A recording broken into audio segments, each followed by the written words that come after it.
This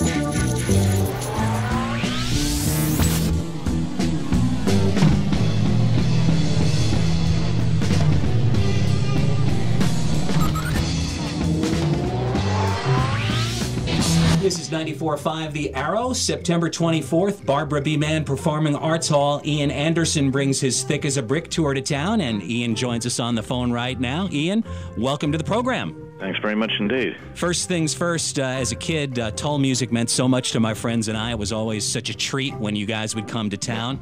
My first Tull show was at Madison Square Garden on the War Child tour many, many years ago, and I've seen the band about a dozen times over the years, so let me begin by saying thank you for all those great shows and terrific albums. Well, thanks very much for the compliment. Let's go back to the early 1970s. I'm a teenager in suburban New York City. I make an investment of 1 penny for 12 albums from the Columbia House Record Club. And lo and behold, one of those records is by a band called Jethro Tull, and the album is Thick as a Brick. I took the album out of its unusual newspaper cover, and I immediately noticed there was no spaces in the vinyl, and I thought to myself, there's something wrong with this record. They messed up the pressing in the factory. Then I put the needle down and realized it was just one long piece of music, and after a couple of listens, I was hooked on Thick as a Brick and hooked on Jethro Tull for life. So what made you decide, after all these years, to revisit Thick as a Brick and to do it as a solo project? Well, first of all, when you were a youngster and you picked up that 1 penny copy of Thick as a Brick without the gaps between the tracks, you were not working in professional radio in America. Otherwise, you would have received, without even having to pay a penny, from Warner Brothers Records or Chrysalis, whoever he was at the time, you would have had the radio promo copy, which in fact consisted of about 10 separate tracks, because I had to do a special edition, really, for American radio, because playing the whole of either side at some 20-odd minutes was not realistic. People wanted them in bite-sized portions, even back then, in the age of, before Amazon MP3s and iTunes. But we did it back then just in America. Otherwise, people had to sit and listen to the whole thing, or at least in two halves, and or risk scratching their record or damaging the stylus, picking it up and putting it down too many times. And when I came to do a sequel in this day and age, I had to think carefully about the even greater likelihood that people would want to listen to it in pieces. So we put in a number of ID points into the performance of the new album, Thick as a Brick 2, so that people can actually navigate their way around. And although there's no digital silence anywhere on the record, it runs from beginning to end without there being any silent moment. At least it allows the people to have that choice, whether they want to listen to it in bits or even buy it in bits on iTunes or Amazon. So, we try and cater for all tastes. And, of course, when we play it on stage, we play it as an unbroken piece of music without any announcements or any gaps in between, which means a more than 2-hour concert where I think when I last counted, I think I had 16 bars out of the whole 2 hours when I wasn't actually singing or playing. So it's pretty intense effort, and one that I think keeps us in good spirits, in good shape, and keeps us focused. So tackling big projects like this, especially at my advanced age, is a good way of staying young. And I don't think I would have left this project another 5 years before attempting it, otherwise it might be beyond me. But at this point, it's actually, just getting to the point where it's fun, because I think we've all managed the feat of memory necessary to get through the show. So first 20 shows were tough. Now we're in that more relaxed period where we can pay a little more attention to the improv bits and the more the areas of nuance and nicety that give it that little bit of something different, that little pizzazz every night that makes it a little different from the night before.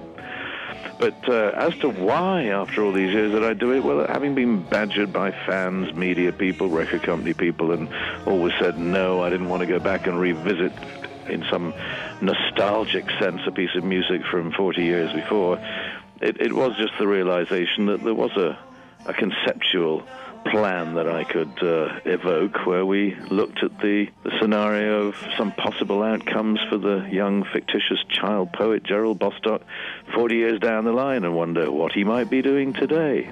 What might the St. Cleeve Chronicle, the 16-page fictitious newspaper that formed the original packaging, what might that be today? Obviously not a local paper, since they've all gone out of business. Right. It's an online website, a community-based website. So we try to make the whole thing have some some relationship to the album of 40 years ago without feeling that we had to go back and recreate the music or pay too much attention to the elements that formed the original. So it is an album for 2012, but it has its early roots in a period of time 40 years ago. I was looking at your itinerary. I know you've done a couple of shows on this tour already in Iceland. How has the response been to the new material? It's as I hoped it would be, that people coming to the show realize they're getting a rather more theatrical performance. It's not a best-of rock show. It's not just another Jethro Tull tour with the classic repertoire being played. This is very specifically Figures of Brick 1, 20-minute intermission, Figures of Brick 2, and after which the audience can run screaming for the exit doors because they will have had quite enough, believe me. Tell us a little bit about the musicians you're bringing along on this tour. Is it the same bunch of guys who played on the album? Yep, same bunch of guys who played on the album. They've all the guys have been members of Jethro Tull, in fact. In recent years, at some time or another, they've done the Jethro Tull tours and best of repertoire. And I mean, this is a little bit different because I felt that since Thick as a Brick is my baby, it's an Ian Anderson project, and one that I discussed in detail with Martin Barr, the guitarist of Jethro Tull, last June, and we talked about our different plans for this year and maybe next year, and he's off doing some solo shows. Well, last year you released a 40th anniversary edition of your classic album, Aqualung, which is just such an amazing album, still stands up 40 years later all over the radio still. I know your albums are probably like your children. How proud are you that Aqualung has become so iconic over the years? It's less about albums than it is about individual songs. I think that most of the albums I feel pretty good about, but they all have one or two songs on them that I'm not feeling so good about. And the albums that I feel have a lot of very special songs on them, and Aqualung is definitely one of those.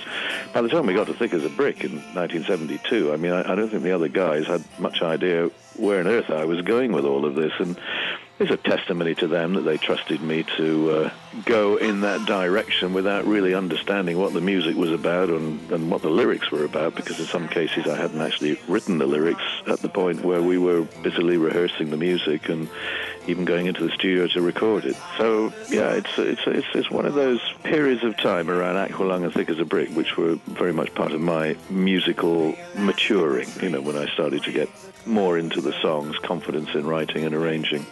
Wanted to ask you, out of all the Tull albums over the years, or even the Ian Anderson records, is there one in particular that you feel may have been underappreciated by your fans?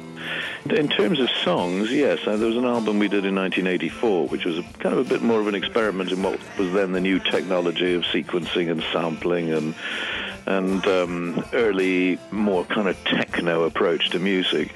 And we have to remind ourselves that that's 25 years ago. And when we talk about computers in music and sampling real sounds through the digital medium, it all sounds as if it's something that is new, but it is 25 years old. That technology existed back then, and we were busy doing it in 1984. So whilst the album that we made, I think, is a little heavy on the technology, it still has some great songs on it. It was an album called Under Wraps, and I think contains some of, I would say from my perspective, my most accomplished singing. I stretched myself really to the limits on that one, but it was vocally, I think, a very good album, because I'm not really a singer. I mean, I'm not a gifted singer like Robert Plant and other guys who were born with that amazing talent, but I thought on Under Wraps I was quite proud of my performance. You hear that, Jethro Tull fans? Go back and rediscover Under Wraps, Ian Anderson's suggestion.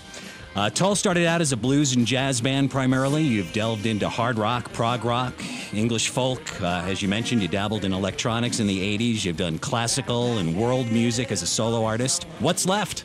Survival is left, because I think you get to a point where you've had quite a lot of music that, in terms of musical style, genre, you have that under your belt. You can do it.